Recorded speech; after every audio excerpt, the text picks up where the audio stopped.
할렐루야. 우리 옆에 계신 분들에게 한번 축복하고 인사하겠습니다. 사랑합니다. 축복합니다. 한번 인사할까요?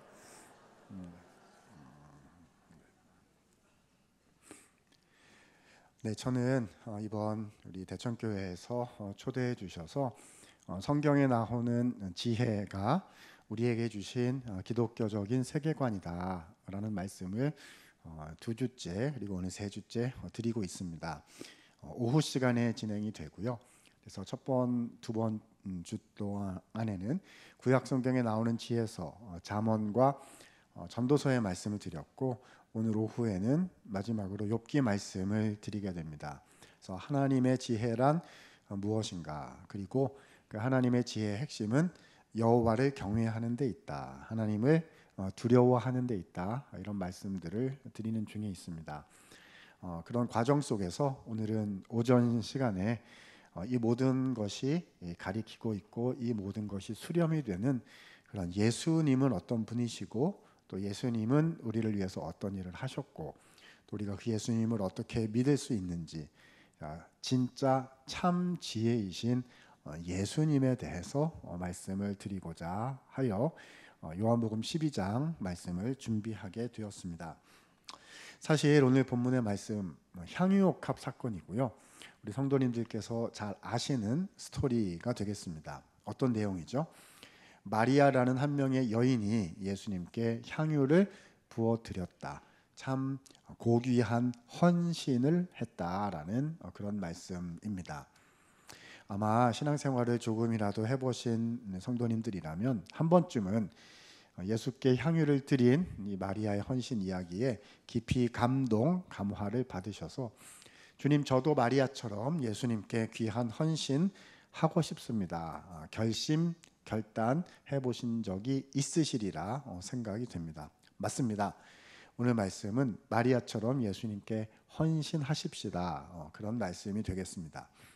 그런데요, 여러분, 오늘 저는 우리가 익히 알고 있는 이 말씀에서 한 걸음 더, 조금 더 깊이 들어가 보기를 원합니다. 왜냐하면 이 말씀을 더 잘 이해해서 우리에게 주시는 교훈으로 잘 받고 싶어서, 더 잘 들여다보고 싶어서 그렇습니다. 그래서 제가 질문을 한 가지 준비를 했습니다. 제가 질문한다고 해서 여러분 보고 직접 대답하라는 거 아니에요. 그냥 제가 북치고 장구치고 혼자 다 할 겁니다. 그러니까 들으시고, 주님, 저에게 오늘 말씀하여 주셔서 은혜의 말씀 받게 해주십시오, 이런 좋은 마음으로 들어주시면 됩니다. 자, 질문은 이것입니다. 마리아는 도대체 왜 그랬을까? 요즘 청년들 표현으로 바꿔 얘기하자면요, 그녀는 왜 그랬을까? 마리아가 예수님께 향유를 드린 이유가 무엇이었느냐는 것입니다. 이 질문이 중요하지요. 마리아가 향유를 드린 이유가 무엇인지가 우리의 마음에 와서 이렇게 좀 닿아야, 그제서야 우리는 마리아와 같은 헌신을 주님께 드릴 수 있는 거 아니겠습니까? 자, 질문이 뭐라고요? 그래서 그 여자는 왜 그랬을까? 마리아는 예수님께 향유를 왜 그랬을까를 오늘 본문 말씀을 통해서 우리가 생각해 보려는 것입니다. 자, 오늘 12장 말씀 읽었는데요, 요한복음 12장 1절부터 3절까지의 사건의 개략적인 내용이 담겨져 있습니다. 그 중에 우리는 1절, 2절 두 구절 읽어보면서 한번 시작해 보도록 하겠습니다. 여러분 같이 힘있게 읽어주시겠어요? 시작. 6월절 엿새 전에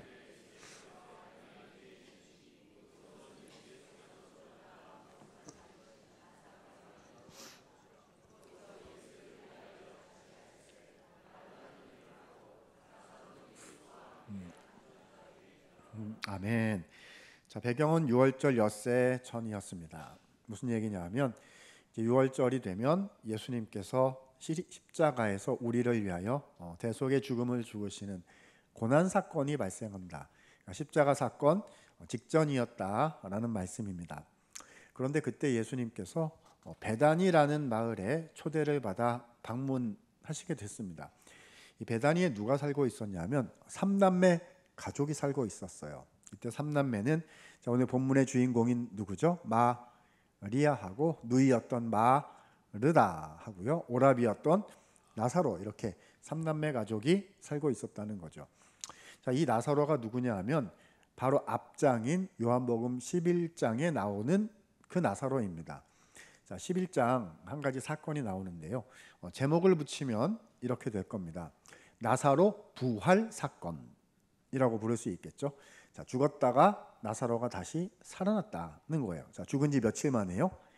4일 만에 시신이 냄새가 나려고 하는 그때에 예수님께서 오셔서 나사로야 나오너라 말씀하시니까 4일 동안 죽어 있었던 나사로가 주님의 명령에 벌떡 일어나서 걸어 나왔다. 그 사건이 11장에 기록이 되어 있는 것이지요. 자, 그러니까요 12장에 예수님께서 베다니에 다시 오셨다는 것은 우리가 조금 추측을 해본다면요 마을 잔치가 열린 것으로 생각해 볼 수가 있겠지요. 자, 왜 예수님 다시 모셨을까요? 본문에는 안 나오지만 추측해 보면 이런 게 아닌가 싶습니다. 그때 예수님을 이렇게 살리시는 것을 못 본 사람들도 있을 거고요. 또 봤던 사람들도 다시 한번 예수님 만나 뵙고 싶고 그래서요 모신 거죠. 예수님 주빈이시니까 가운데 딱 앉으시게 하고 옆에 누구 앉혀요? 나사로 앉혀야죠. 그래서 다 같이 뭐 하는 거죠? 예수님 봤다, 나사로 봤다, 나사로 봤다, 예수님 봤다. 이야, 다시 살리신 거 맞구나. 이런 거 하고 있었던 게 아니었나 싶습니다. 아무튼 그런 화기애애한 좋은 분위기였는데요. 그때 저 뒤에서 한 명의 여인이 향유를 들고 나타난 것입니다. 누구죠? 오늘 주인공인 마리아입니다. 여러분 2000년 전 그 사건 현장에 제가 거기 있었다면 저는 이랬을 것 같아요. 우와, 마리아, 예수님께 향유를 드리는 그 귀한 일을 하려고 한다면서요. 어서 와요, 어서 와. 우리는 준비되어 있어요. 유튜브 생중계 할 거니까 어서 오세요. 언론사 기자들 다 불러놨어요. 막 이럴 것 같아요, 저라면요. 그러나 2000년 전 사건 현장에 있었던 사람들은요 마리아에게는 관심이 하나도 없었습니다. 뭐 하느라고 바빠요? 예수님 봤다, 나사로 봤다. 이야, 다시 살리신 거 맞구나. 이거 하는 중이거든요. 아무도 마리아에게 관심을 가지지 않는 그 순간 마리아는 예수님께 귀한 향유를 들고 와서 그 향유를 자 예수님께 전부 다 어떻게 했다는 겁니다. 전부 다 부었더라는 거예요. 그윽한 향기가 사람들의 코끝에 가서 닿기를 시작을 했고요. 그제서야 사람들은 생각하기 시작했을 겁니다. 무슨 생각을 사람들이 했을까요? 자, 이쯤 되면요 TV나 아니면 카툰 이런 데 나오는 것처럼 현장에 있던 사람들의 머리 위에다가 말풍선 이런 거를 좀 그려놓고 무슨 생각을 했는지 거기다가 이렇게 좀 적어 넣어라 이렇게 하면은 재미있을 것 같습니다. 아마도 어르신들 같으면 길게 말씀하셨을 것 같아요. 이 처자가 지금 무슨 행위를 한 것인지 즉시 고하라 이렇게 길게 말씀하셨을 것 같고요. 우리 청년들이나 아이들은 한 글자면 충분할 것 같은데요. 뭐죠? 헐 점점점. 자, 모든 세대가 이해할 수 있는 공용 표현으로 바꿔보도록 하겠습니다. 무슨 생각한 거죠? 이 여자는 왜 그랬을까? 마리아가 향유를 드린 까닭은 무엇인가라고 동시다발적으로 생각하기 시작했을 것입니다. 자, 그래서요 오늘 우리는 마리아가 향유를 드린 까닭을 생각하는 것이 우리의 작은 목표인데요. 자, 여기서 이 사건을 잘 파악하기 위해서 핵심 정보가 하나 필요할 것 같습니다. 자, 무슨 정보가 필요할까요? 뭐긴요.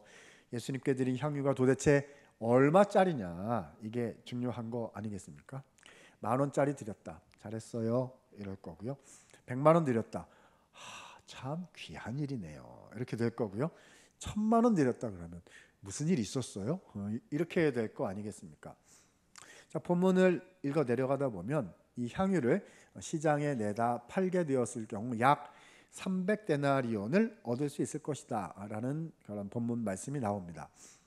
어려워요. 이 고대 사회의 화폐 가치, 물가도 다르고 하기 때문에 어떻게 정확하게 우리 시대로 환산하기가 쉽지는 않습니다만은 그래도 우리가 본문을 파악하기 위해서 어림잡아서 퉁쳐서 한번 생각해 보도록 하겠습니다. 자, 우리가 알고 있기로 한 데나리온이란 노동자가 밖에 나가서 벌어들이는 하루 품삯입니다. 일당 같은 개념인 거죠. 자, 그러면 300데나리온을 벌려면 며칠을 일해야 되죠? 300일요. 1년이 5일이니까 주일 52번 빼고 명절 빼고 그러면 약 300. 그러니까 300데나리온이란 요즘 말로 얘기하면 1년 연봉 정도 된다 생각이 됩니다. 아무도 놀라지를 않으시는데요. 대천교회 성도님들은 신앙이 좋으셔서 1년 연봉 정도야 오늘도 헌금할 수 있습니다. 이러신 걸까요? 여러분이 큰 금액이에요. 아직도 와닿지 않으시는 것 같아가지고요. 계산을 한번 해보겠습니다. 직종에 따라 품삯은 다르겠으나 계산하기 쉽도록 순전히 제 마음대로 쉽도록 계산하기 쉽도록 자, 하루에 10만 원 번다 이렇게 한번 계산해 볼게요. 자, 계산 들어갑니다. 그러면 300데나리온은 300 곱하기 10만 원이니까 얼마입니까? 3천만 원입니다. 아직도 놀라지를 않으시는데요. 큰 금액 아닙니까? 여러분 이게 말이 3천만 원이어서 그렇지요. 고대 사회의 여성분들이 가지고 계셨던 사회경제적인 지위를 생각하신다면 어쩌면 3천만 원이란 마리아가 가졌던 전 재산일 수도 있습니다. 쉬운 말로 할게요. 마리아는 어떻게 한 거죠? 다 모아가지고요. 싹 다 바쳤더라. 이렇게 되는 겁니다. 자, 여기부터 잘 이해가 안 되기 시작합니다. 저는 목회자 가정에서 자라나서요. 교회 여러 가지 종류의 미담들을 많이 듣고 자랐습니다. 옛날 우리 한국 초대교회 시절에는 성도님들 중에 있는 전 재산을 다 드렸다는 이야기들을 들어본 적이 있어요. 옛날 일들이죠. 요즘 제가 신학교 교수로 있으니까 교회들 방문해보고 교회들 이야기를 듣게 되는데 요즘은 전 재산을 드렸다는 얘기를 듣기는 어려운 시대가 된 것 같습니다. 되게 어떻게 하냐면 쓸 거 남겨놓고 그렇죠? 그 다음에 좀 더 있으면 드리시고 물론 11조하고 하시죠. 그리고 교회에 중요한 일이 있으면 좀 힘을 내요. 진하게 이렇게도 하시고 하시긴 하는데 싹 다 드렸다는 얘기를 듣기는 어려운 것 같아요. 그러니까 마리아가 전 재산을 바쳤다, 다 바쳤다 이렇게 표현을 하게 되면 뭐 먹고 살라고 그 다음에 사람은 제정신인가 이런 생각이 드는 것이 이제 상식적인 이해가 되겠지요. 도대체 마리아는 무슨 생각으로 이런 향유를 예수님께 드렸던 것일까요? 자, 가설을 한번 세워보도록 하겠습니다. 가설은 이겁니다. 마리아는 예수님께서 죽은 지 나흘이나 되었던 자기 오라비 나사로를 다시 살려주셔서 감사의 마음으로 헌금을 드린 것이다. 자, 헌금 제목 붙여보겠습니다. 오라비 부활 감사 헌금이 되겠습니다. 처음 들어보셨죠? 그렇죠. 부활절 감사 헌금이랑 달라요. 그거는 예수님께서 부활하신 거 감사드리는 것이고 이거는 가족이 죽었다 다시 살아나서 감사한다는 겁니다. 그렇잖아요. 여러분 만약에 우리 사랑하는 가족이 너무 젊어서 돌아가셨는데 갑자기 돌아가셨는데 얼마 내면 살려준다고요? 3천만 원 내면 살려준다 하면은요 헌금 하시겠습니까? 안 하시겠습니까? 안 하신다고요? 돈이 가족보다 중하죠? 아닙니다. 물으실 거예요. 확실합니까? 확실합니다. 살아날 뿐만 아니라 성경에 이름도 나오게 해주고 예수님 옆에서 찰칵 V 사진도 찍게 해줍니다. 유튜브에 나오실 거 이러면은 어떻게든 이렇게 마련해 가지고 하시려고 하지 않겠습니까? 마리아가 그래서 예수님께 오라비 부활 감사 헌금을 한 것인가 그럴듯하다 싶긴 한데요. 하지만 이 해석도 조금만 더 생각을 해보면 이것도 안 맞는 부분이 있습니다. 왜죠? 특이하게 주님께 드린 거거든요. 여러분 그 3천만 원이 어디로 갔어요? 어디로 갔긴요? 예수님의 몸을 거쳐서 땅바닥으로 가버렸어요. 이제 그 3천만 원은 다른 용도로 쓸 수가 없게 되어버리는 그런 특별한 방식으로 주님께 뭔가를 표현한 거거든요. 오라비 부활 감사헌금 그런 걸 하려고 했으면 다른 방식도 얼마든지 가능했을 거예요. 여러분 저라면 그런 의미로 제가 헌금을 이제 하려고 했다면 저는 이렇게 할 것 같습니다. 은행에 갈 거예요. 직원분 나오세요. 이렇게 해가지고요. 제가 예수님께 헌금 드리려고 하니까 자 빳빳한 신권으로 번호 맞춰서 주세요. 이렇게 쫙 준비를 하죠. 깨끗한 봉투에 딱 넣고 손편지 쓸 거예요. 예수님 너무 감사드려요. 오라비 살려주셔서 감사드려요. 저의 마음으로 이렇게 표현해 드리니 주님 이것을 받으시고 주님의 복음 사역과 선교 사역과 구제 사역, 장학 사역과 좋은 곳에 써주세요. 그리고 예수님 요즘에 너무 힘드셔서 좀 얼굴이 마르신 것 같은데 만난 것도 좀 사드시고 건강도 챙기세요. 이렇게 써가지고 감사해요, 사랑해요 이렇게 해가지고요. 현금으로 편지와 함께 이렇게 드리면요, 얼마나 좋아요. 마음도 전달할 수 있고요, 제가 드리는 그 나의 귀한 것이 또 소중한 의미로 실제로 쓰여질 수가 있고요, 얼마나 좋겠습니까? 근데 마리아는 어떻게 했어요? 전혀 다른 방식을 택했단 말입니다. 이 향유가 3천만 원이요, 땅바닥으로 가서 이제 쓸 수가 없게 되어버렸어요. 예수님께 이런 방구 상의도 안 하고요, 막 가가지고 이 여자가 향수를 샀어요. 그리고는 예수님께 이런 방구 상의도 안 하고 막 가지고 와서 그걸 예수님의 발에 막 붓더니 막 혼자 울더니 머리카락으로 막 닦더니 막 이랬다는 것입니다. 생각할수록 마리아의 행동은 이해가 안 되더라는 것이지요. 너무 막 궁금해져요. 왜 그랬을까? 그런데 오늘 본문은요, 1, 2, 3절에 이런 내용을 알려주시더니 4절, 5절, 6절에서는 딱 마리아 얘기를 멈추시고 또 다른 인물 한 명을 등장시키셔서 그 인물 얘기를 해 나가십니다. 자, 너무 궁금하긴 한데요, 그래도 성경 말씀이 이 순서대로 진행하시면 의미가 있으니까 우리도 말씀의 순서대로 따라가면서 살피는 것이 맞겠지요. 자, 4, 5, 6절에 등장하는 인물은 누구냐 하면요, 아마 우리 성도님들께 성경에 나오는 사람들 중에 제일 미운 사람 하나만 골라봐라 그러면 아마 이 사람을 고르실 것 같습니다. 이름이 4글자고 뒤에 2글자는 유다예요. 자, 무슨 유다죠? 가룟 유다. 누굽니까? 예수님이 죽으시도록 팔아넘긴 배반자 아니겠습니까? 근데 이 유다가요, 그 향유값 사건 현장에 예수님 옆에 있었다는 것이고, 향유를 마리아가 드리는 것을 보더니 거기서 한마디 턱 했더라는 것입니다. 그런데 그 턱 한 한마디가 우리가 지금까지 생각해온 이 합리적인 이 마리아에 대한 평가하고 완전히 일치해요. 적절한 말을 했는가 이런 생각이 듭니다. 자, 12장 5절 보니까 마리아에게 유다가 한 말이 기록이 되어 있습니다. 이 향유를 어찌하여 300데나리온에 팔아 가난한 자들에게 주지 아니하였느냐라고 유다가 말했다는 거예요. 자, 한국말인데 좀 어렵죠. 쉽게 줄여보겠습니다. 이런 뜻인 거죠. 아깝도다. 유다가 얘기한 거예요. 현금으로 헌금을 했더라면 좋은데 쓸 수도 있었을 건데 어디로 가버렸어요? 땅바닥으로 가버렸으니까 쓸 수 없게 됐는데 왜 이딴 방식으로 헌금을 했느냐, 뭐 이런 말을 한 거거든요. 와, 합리적인 표현 생각 아닙니까? 아니요, 그렇지 않습니다. 사실 유다의 속내는 시커매가지고요, 완전 딴 생각이 있었다는 사실을 4절, 6절 말씀이 우리에게 드러내 주십니다. 4절 보니까요, 제자 중 하나로서 예수를 잡아줄 가룟 유다였다 알려주시고요, 6절에 보니까 유다가 말한 거예요. 유다가 이렇게 말하면 가난한 자들의 생각함이 아니요, 그는 무엇이라? 도둑이라. 돈꾀를 맞고 거기 넣는 것을 훔쳐감이로라. 유다는 예수님의 사역팀에서 재정을 담당하고 있는 사람이었는데요, 예수님께로 이렇게 재정이 들어오면 어떻게 써야 돼요? 주님 보시기에 또 사람들 보기에 합당하게 이렇게 잘 이렇게 해야 되는데 유다는 어떻게 했다는 겁니까? 그 일부를 이렇게 했다는 거예요. 여러분, 이렇게 하는 게 뭔지 모르시죠? 그거 저는 뭔지 모르는데 이게 뭐예요? 이러셔야 돼요. 그거 뭔지 알겠습니다. 이러시면 안 돼요. 이렇게 막 하는 나쁜 행동을 했다는 것이죠. 이렇게 말씀드리면요, 많은 성도님들께서는 목사님 알아요, 유다가 나쁜 놈인 줄 제가 진작에 알고 있었습니다. 그 놈이 그 놈이죠. 이렇게 생각하시면 안 되세요. 왜죠? 지금 이런 모습을 보이고 있을지언정 유다는 3년 전 예수님의 제자로 부르심을 받았을 때는요, 모든 것을 다 바쳐 헌신했던 헌신자였거든요. 그러지 않습니까? 12제자가 주님께 부르심 받았을 때 모든 것을 버려두고, 그러니까 다 바쳤다는 거예요. 모든 것을 버려두고 주님을 따랐던 12명 중에 한 명이 바로 유다였지요. 우리는 쓸 거 좀 남겨놓고 이렇게 헌신하고 하는데 그들은 다 바쳤던 그런 사람이었거든요. 그런데 이게 웬일입니까? 3년 전엔 그랬는데요, 이 시간이 지나자 유다가 달라졌어요.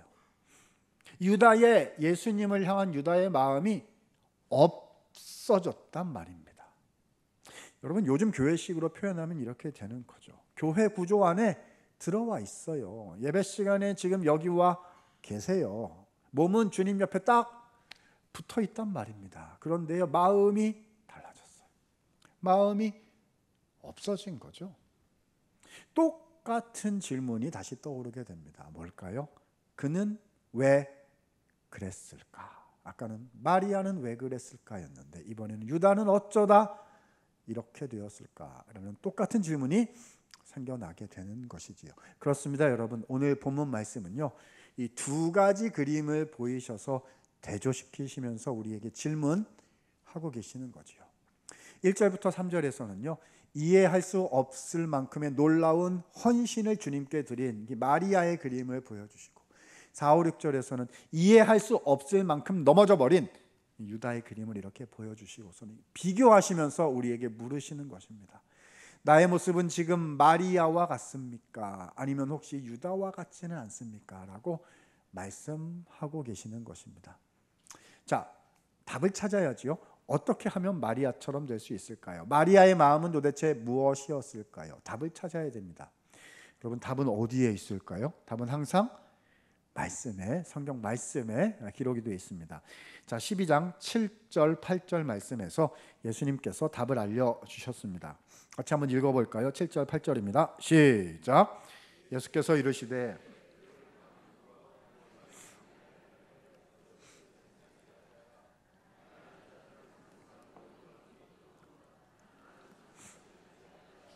아멘. 예수님께서 말씀해 주셨습니다. 가만 두어서 나의 무슨 날을 위하여? 장례할 날을 위하여 그것을 하게 하라. 예수님의 장례할 날이 언제입니까? 초두에 말씀드렸죠. 얼마 지나지 않으면 예수님께서 십자가로 가셔서 우리를 대신하여 죽음을 당하실 것인데, 마리아가 그 예수님의 십자가의 은혜를 알게 되어서 감사드리려 했다는 것입니다. 그렇지요. 향유란 물론 향기를 내는 물품인데요, 고대 사회에서는 시신을 기념하는 장례용품으로 또한 사용이 된 것이지요. 왜 현금으로 주님께 헌금하지 않고 꼭 향유를 예수님의 몸에 친히 부어드리려 했던 것이었을까요? 우리 주님께서 친히 그 육신으로 손과 발이 못 박히사 우리의 죄를 대속하여 죽으실 것이었기 때문에 그 육체에 친히 부어드림으로써 감사를 표현하려고 했다는 것이지요. 사랑하는 성도 여러분, 생각해 보면요, 사실 이 마리아의 마음을 잘 이해하려면 바로 앞장 11장의 나사로 부활 사건과 오늘 본문 12장 말씀을 이렇게 잘 연결시키는 것이 필요합니다.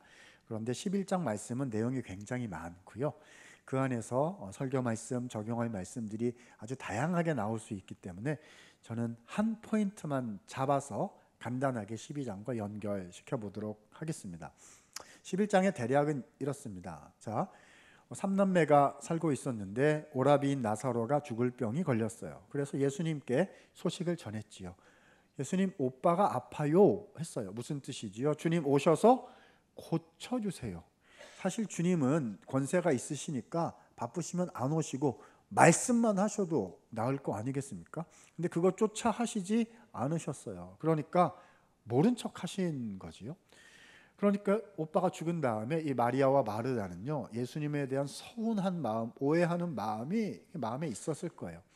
그런데 주님은 정작 죽은 지 4일 만에 늦게 나타나셨다는 겁니다. 자, 예수님이 마을에 오셨다는 것을 들은 마르다와 마리아의 반응이 서로 반대였어요. 마르다는 주님 오셨다 그러니까 막 마을 입구까지 뛰쳐나갔고, 마리아는 집에 앉아 있었다, 이렇게 되어 있습니다. 아마 추측건데 성격이 반대가 아니었나 생각이 됩니다. 이 자매가요. 마르다는 어떤 스타일이죠? 와다다다다 그 있잖아요. 일단 생각나면 쏟아내야 성격이 풀리는 그런 스타일이었던 것 같고요. 마리아는 소가리하고 안으로 삼키는 스타일이 아니었나 생각이 됩니다. 아무튼 마르다는 예수님 오셨다니까 마을 입구까지 막 가가지고는요, 예수님이 이제 오셨단 말입니까? 이렇게 했어요. 그러니까 예수님께서는 마치 기다리셨다는 듯이 왜 나사로를 놓아두었다가 다시 살리려고 하시는지를 대답을 해주셨는데, 그 대답 말씀 속에 주님의 복음의 정수가 들어 있습니다. 자, 마지막 읽을 성경 구절인데요, 요한복음 11장 25절, 26절 두 구절 말씀입니다. 자, 힘내셔서 같이 한번 읽어주시면 좋겠습니다. 시작. 예수께서 이르시되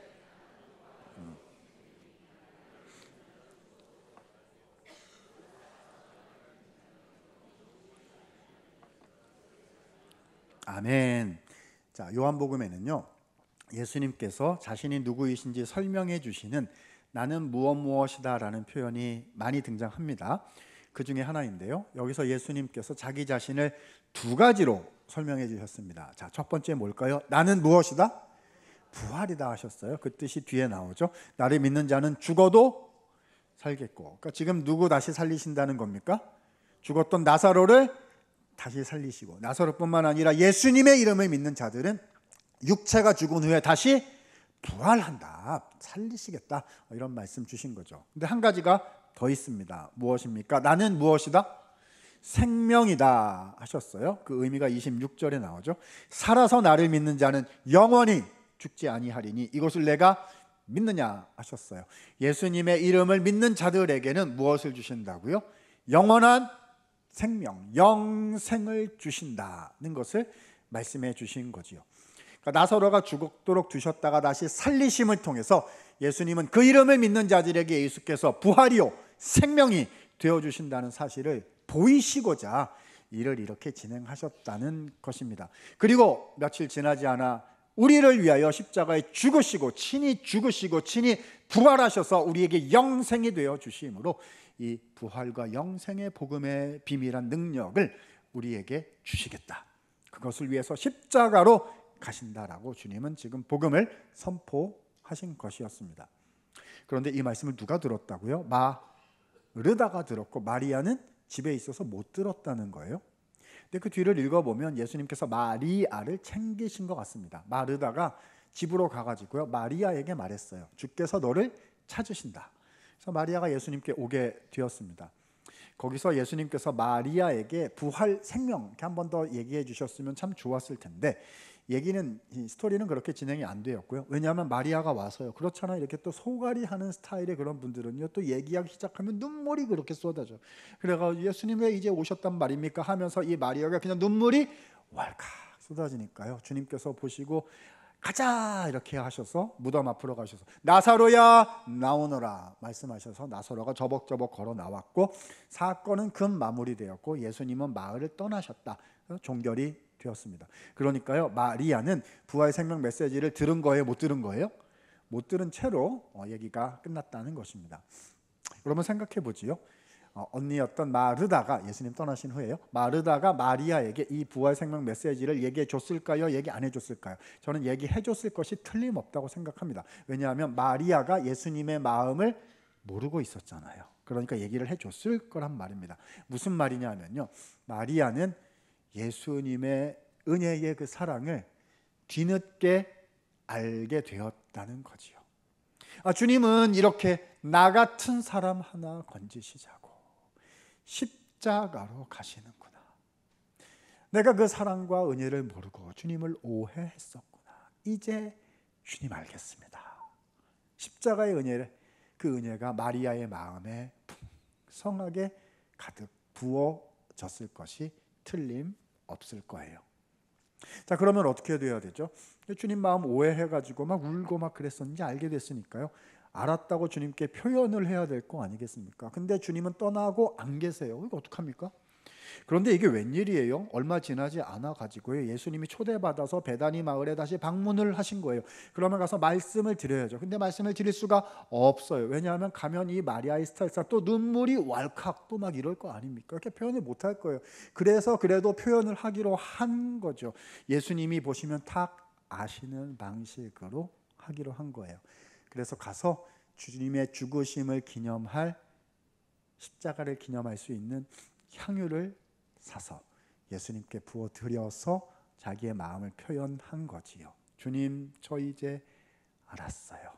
그 십자가의 은혜를 알겠어요. 주님, 감사드립니다. 감사드립니다. 표현했던 것이죠.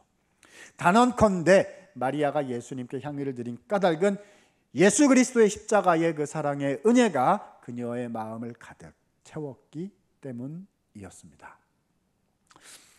여러분, 저는 목회자 가정에서 자랐고요. 어렸을 때부터 이 향유옥한 말씀 참 많이 들었던 것 같습니다.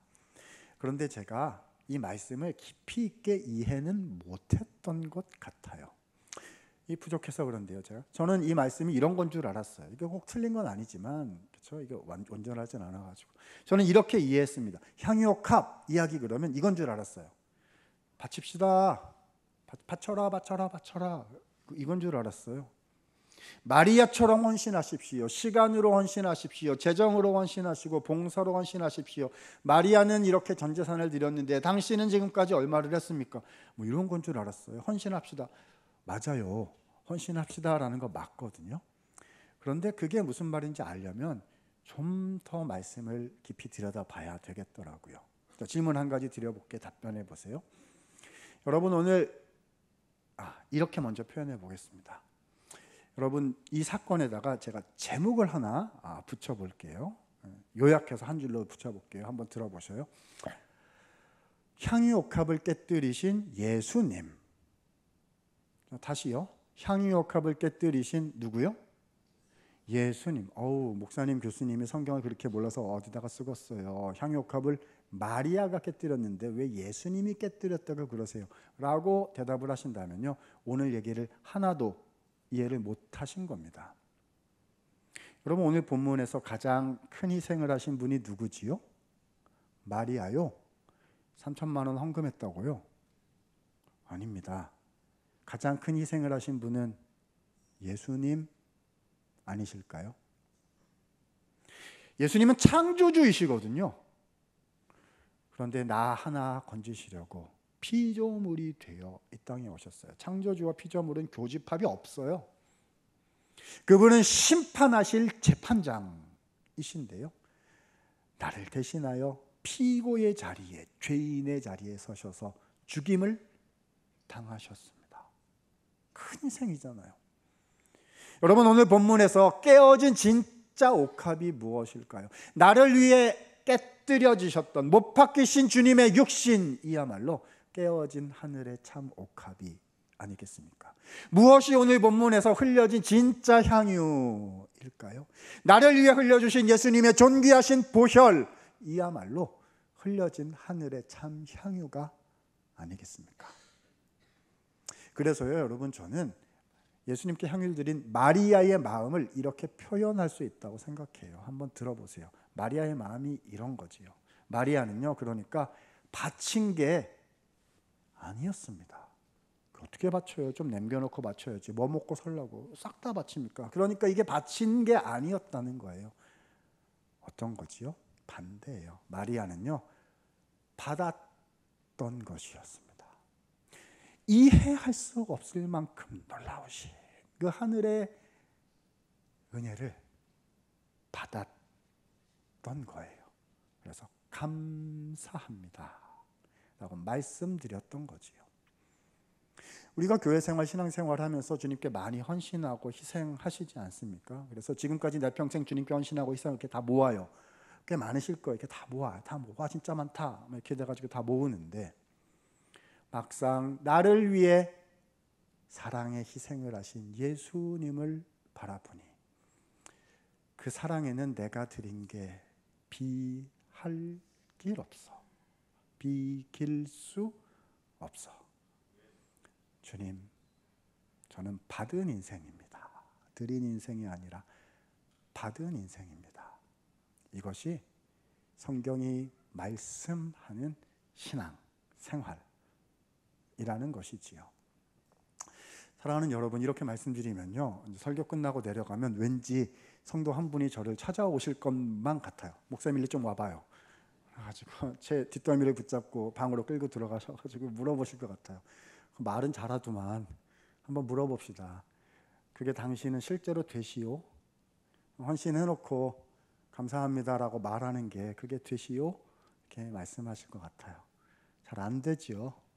잘 안 됩니다. 제가 이야기하는 이게 얼마나 어려운 이야기인지 너무 잘 압니다. 그래서요, 하나님께서 날마다 저를 붙잡아 주시고 바로 잡아 주시고 해주세요. 한 가지 이야기 드리고 설교를 마무리하려고 합니다. 주님이 저를 이제 바로 잡아 주신 한 가지 이야기예요. 저는 지금 신학교에서 교수 생활을 하고 있으나 저도 신학교를 가기로 결정했던 젊은 시절이 있었습니다. 그때 얘기입니다.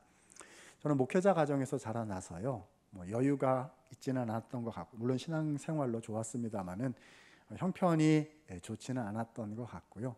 그렇지만 그 당시 젊었던 시절의 저에게 자랑할 수 있는 거, 대한민국 사회에서 내세울 수 있는 괜찮은 거 한 가지가 저에게 그래서 있었습니다. 교회 안에 들어오면 뭐 아무것도 아니지만 밖에 나가면 한국 사람들이 좋아하는 몇 개 중에 하나 있었어요. 뭐냐 하면 대학교 학벌이었습니다. 저는 서울 상대를 나왔고요. 서울대학교 경영학과를 나왔고 3학년 때 신학교 가기로 결정을 했습니다. 그때 저희 부모님은 물론 이제 좋게 생각하셨는데요. 친척분들이나 아시는 분들 중에는 다른 말씀하시는 분들도 계셨어요. 그분들이 저한테 신학교 간다니까 저한테 뭐라 하셨을까요? 이러셨어요. 아깝도다. 그러셨어요. 이렇게 잘 살 수 있는 많은 것들이 기회가 있을 텐데 굳이 꼭 그래야 되겠느냐, 이제 뭐 이런 뜻이었겠죠. 저는 그렇지만 아깝다는 생각을 1도 해본 적이 없습니다. 왜냐하면 저를 향한 부르심이었거든요. 그잖아요. 목회자로 부르시면 목회자가 되는 것이고, 선교사가 되라 하시면 선교를 하는 것이고, 사역자는 아니지만 장로님으로, 권사님, 집사님, 성도님으로 교회를 섬겨라 하시면 부르신 대로 가는 것이 우리의 인생이잖아요. 그래서 저는 아깝다 생각하지 않고 신학교에 갔습니다. 그런데 막상 가고 난 후에 몇 년 동안 제 안에 못된 생각이 또아리를 잡게 된 것을 몇 년 후에 알게 됐습니다. 제가 어떤 교회에 신학교 간 후에 몇 년 후에 한 교회에 중고등부 전도사로 부임을 하게 됐고요. 거기서 담임 목사님을, 그 교회 담임 목사님 만났는데, 담임 목사님이 우연치 않게도 저희의 서울대학교 한참 선배님이셨어요. 저는 모태신앙이지만 그분은 대학원에 다니셨을 때 예수님을 갑자기 믿게 되셔가지고 목사님까지 되신 분이셨습니다. 그런데 이 목사님이요, 그러니까 여러분 지금부터 잘 들으셔야 돼요. 지금부터는 제 얘기가 아니라 그 목사님 얘기예요. 그분은 훌륭하신 목사님이고 저는 나쁜 놈이거든요. 그분 얘기예요. 헷갈리시면 안 돼요. 그렇죠?